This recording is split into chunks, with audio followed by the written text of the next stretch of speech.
Hello and welcome to another episode of The English Couple. And the English Couple today is just really, I think, a very simplistic episode because we haven't done one for so long and life has just been a bit busy with one thing and another, and we thought if we don't do something you'll think we've all died and gone to heaven. Or give up on us. We don't want you to give up on us. So we are actually in the car, as you may have established yourself without having me to tell you, and we're going to go to a different farm shop than we normally do. We found a second farm shop, which isn't really a shop on a farm, but it is a shop that sells farm products. Yes. Sells farm food stuff and local produce. So yeah. So yeah, two differences today. One, not in the van. Two, different farm shop. Yes. We're in Julia's car. Hello. We're in Julia's car, hurtling up. I've got a bit of a busy day today. I've got somebody coming to do an interview on my other channel. I've got an edit to do, which I filmed yesterday for that channel, and then I've got to appear on somebody else's channel later on this afternoon. So that's busy for me, and Julia is always busy with children. Yes. Although your eldest is not at home. Yes, I'm down one child at the moment because my 11, nearly 12-year-old is in France with my mum, having a good old jolly time. Do you know whereabouts in France? I should know, but I can't remember. I'll ask later. Yeah. Your mum knows. Yes, thankfully she knows. Yeah, because Elijah is with her. Yes. Your mum's with her, isn't she? Yeah. That's it. Absolutely. Him, her, me. In what? Him, her. Him, me. her. What's this thing? That's it. Well, Lucky it was. Charm. It was an air freshener, but I just like it. It's a silly dangly thing. It's got a heart with wings.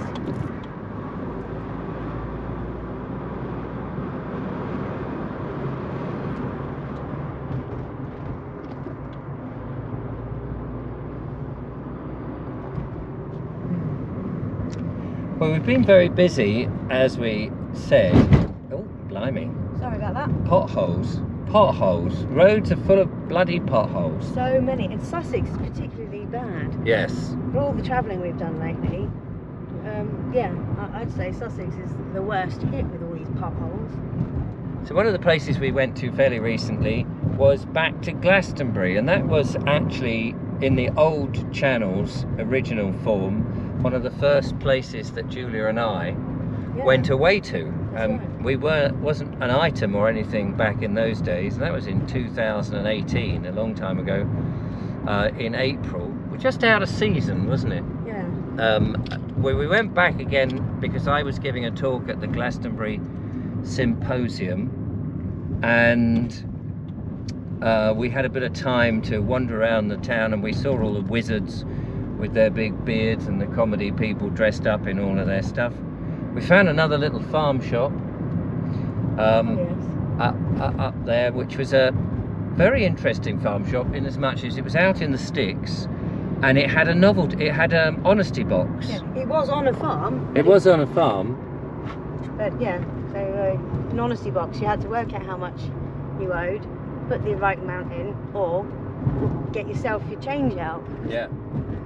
That's almost unheard of in this day and age, isn't it? Yeah, that was very good. But it did have a few convenience store type of products in it. Products, horrible word. Items in there, but yeah, it did have local cheeses, butters, and hams, and other meat, and so that was really good. It gave us something, didn't it? And we stayed for a couple of days at a friend of yours. That's right, my lovely friend Sarah. I've known her for 14 years or thereabouts on Facebook, but we'd never met in the flesh, so that was really nice to be able to hug her, as I've become quite fond of her and her daughter. So that was really nice. And she has horses.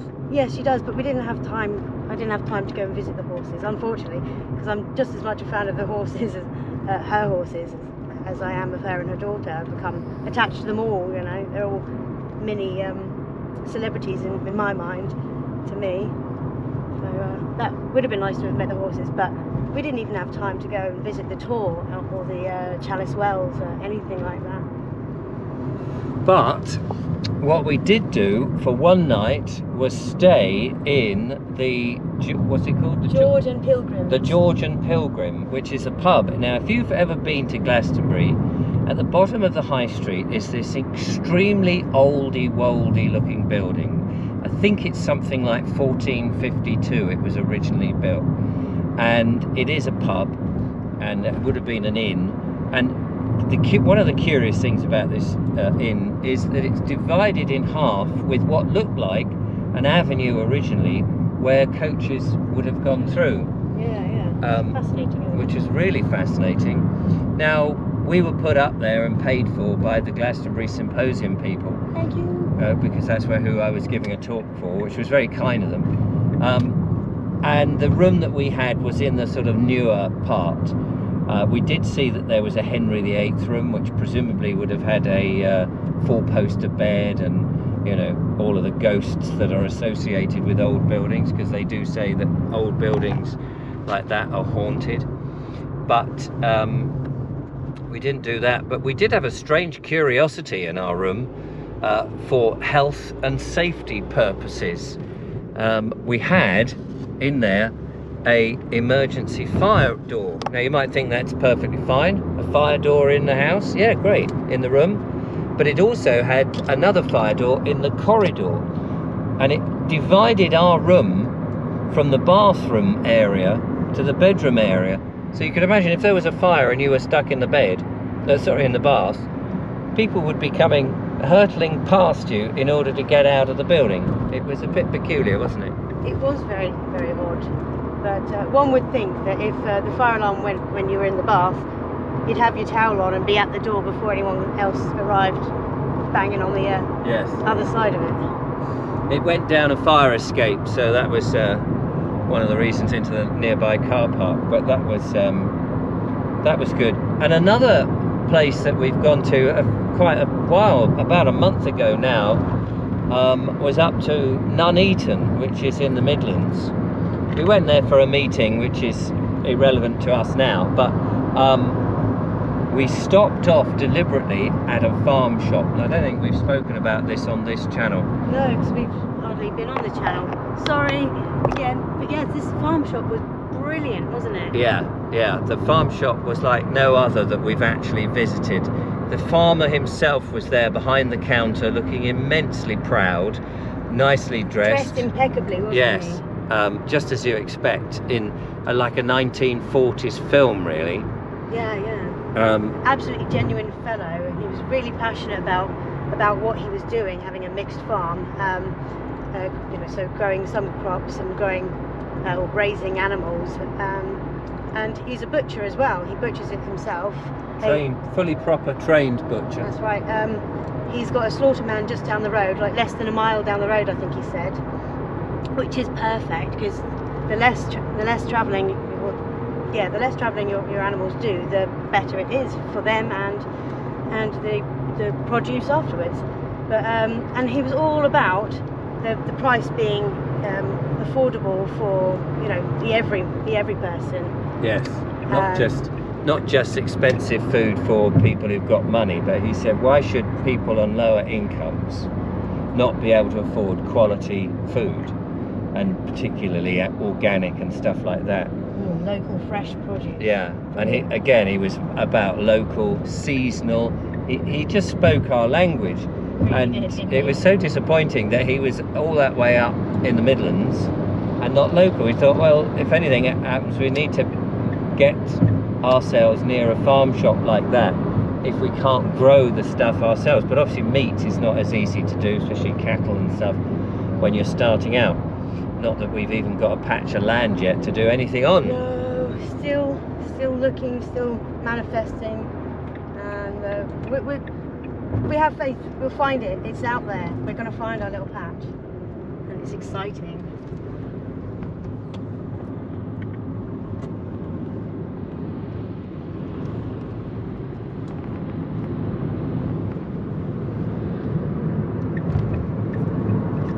Well, the farm shop we're going to is just north of Washington. It's called the Village Larder. The Village Larder, that's it. And it's just literally coming up in a moment. Now, I don't like to just, like some people just sort of don't ask to film. So we'll probably just whiz round inside, you know, rather than just take the camera and just film willy-nilly. Although we are on good terms with the owner of it, so it's just coming up here, and then we'll probably see you afterwards whilst we've gone in.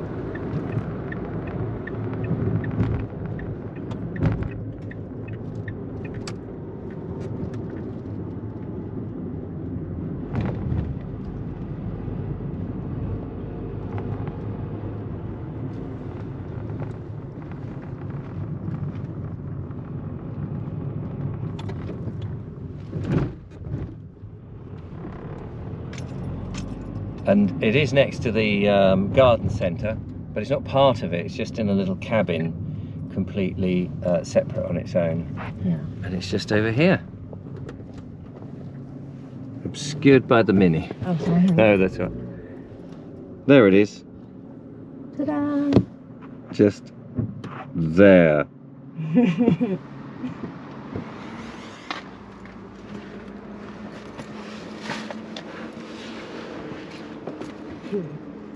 So we've been inside the shop, doink, and we bought some. Well, I've bought some, mostly fruit, a bit of veg, and some meat. And Richard got some vegetables, mostly, I think. No, mostly meat. Mostly meat. Yeah, because I get a Riverford's veg box. I did get some potatoes because I never seem to order enough potatoes from Riverford's. And I did buy a couple of carrots, which did suspiciously look like your generic carrots from supermarket, Yeah. but they might not be. The trouble is with you know, a lot of these sort of places, because they're not actually on a farm and they don't grow the stuff themselves, they are reliant on independent producers, and sometimes, you know, I suppose so much depends on the distribution, what you can get in, the people you're dealing with. It's very difficult to know what's organic. It doesn't say organic. And what are you eating? Cherries. Cherries? Cherries. Oh, cherries. Would you like one? Yes, please. Cherries. It's like the cherry on the top. There's a pip in this one. There's a... Didn't expect that. I did actually. Bunny. Where should we put the bags? In at the back.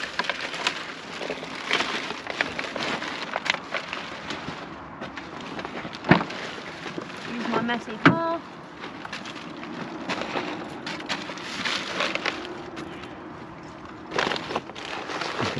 Turn it that way around so that it doesn't fall over. Excuse the extremely amateurish filming, but we are running on A tight schedule. yes, tight schedule. Schedule. Yeah, I say schedule because it's English. Yes, and I say schedule by accident because I grew up in a multicultural. Well, You grew up in Saudi Arabia, yeah, on a Which- compound with a lot of expatriates. right? So there was Australians, New Zealanders, Americans, Canadians, South Americans, Filipinos, people from all over the place. And clearly, it had an American English influence. Absolutely. The Middle East is Americanized rather than Anglified. Right. Yeah, Americanized rather than Anglified. I got wings. Oh, no, never mind. Right, so we're going to head back now. So this is one of the things that we've had to work out, because we are now avoiding supermarkets. I know you occasionally have to go in. Yeah, well, sometimes because you're running a family and it's very difficult. And my friends still use them. I mean, trying to encourage them not to, but you know, when you're helping your friend out, got to drop her there. Need to go pick up some, not cat food. I don't get cat food anymore, but you anyway. do get cat food, but not from a supermarket. Not from a supermarket. Yeah. And we're trying to support independent businesses as much as we can. So I have so far not stepped into a supermarket for over a month or so, maybe 6 weeks, I'm not sure. Sorry, I'm trying to avoid the sun. I've only been in 3 times in that time. Normally that would have been 15 or more. For having to, I forgot something, I have to go back the next day or what have you. But no, doing well. So we've got a couple around here that we go to. Sometimes we go to is it Falmer? It's very close. Yeah, I know, because of your voice is low. Oh. Because I can talk nice and loudly because I was brought up on the stage, and but I've been mostly a shy person most yes, of my life. so that's why I'm always saying talk, because people often say, I can't hear Julia, can't hear Julia. Do you know, I think I'm getting a bit warm. Yeah, so it's a bit of a pain because I use the corner shop a lot, which is fine for basics like milk and things like that, although I do top up my milk from the farm shop when we go there because they have their own cows, and that's good, although occasionally we've had to use other milks, other dairies, which is fine. You don't know what that's from. You become a bit anal with it, with this food thing, because food is the most important thing. Water is the most important thing. Food is the second most important thing that we put into our bodies, and we're all putting in substandard stuff from supermarkets because it's convenient, and convenience is not a good place to be when it comes to food. So we have to go either the whatever it is, 5 miles to this one, or 7 miles return journey, so that's another 7 back or 5 back, so it's 10 miles just to go and get food. But I think it's worth it. Absolutely. Every little bit of food you can get that's not direct from the supermarkets, not from supermarkets or through that processed and the industrialized food production system, the better. And if more people did that, the demand from the supermarkets would drop, and supermarkets who want the money would then say, oh, do you know what do you want? And we say, well, we want organic, proper, real food. And then they would go to their suppliers or find new suppliers who would say, actually, that's, our customers want real food, not this crap food, so let's supply them with that. If you could convince supermarkets, and the only way you convince supermarkets to do anything is by not going in, then they will try and entice you in if they have the right kind of food. And if they sold organic, proper, real, local food, then I would go in there. But one of the other things I don't like is all the cameras and the biometrics and all of this video recording. The last time I went into ASDA, it was that there was a lady, standing security, which is not unusual. I've seen her do it before, but this time, it's the first time I've noticed she had a camera hanging around her neck. Filming everyone coming in. Horrified. Really? Is that necessary? I don't think they have that many issues with violent customers. I've heard other supermarkets, big chain supermarkets, the people on the checkout have chest cams and things like that, so they're filming everything. And one of my correspondents, sorry, I'm trying to stop the glare from the sun. One of my correspondents emailed me to say that they had a problem with an item that they had bought, and they looked on the camera and they located the shelf, that there was a camera on the shelf, had been spying on this person or filming, so they could see that she'd taken off the shelf, looked around and picked up a thing, for one that was fresher and what have you, but didn't have a price on it. So that, in other words, people are under suspicion as if they're all thieves before they even get to the till. I mean, you know, what kind of society are we living in? Anyway, that's really for the other channel. Yeah. But right, we better head back, hadn't we? We had best. We had. So we've done about 16 minutes or so, 18 minutes, probably enough. They don't want to see us driving all the way back, do they? No, you don't want to see us driving away. We will try desperately to do more interesting. We are going on a boat again with your children. Yes. In a couple of weeks' time. Yes. Just for a few days. So we'll get some footage there as well. And we have got some other trips coming up soonish. So we may even manage to do one early in the morning from the Peak District. That would be good. So watch this space. We have got a couple of other videos that we've been wanting to do for quite some time, but they're just, they'll get done as soon as we can. Kitchen-based ones. Yes. So, yeah. Nice to see you. Thanks for bearing with us. We will be back doing more coupley stuff. As soon as possible. Till Bye the for next now. one. Toodle pippin'.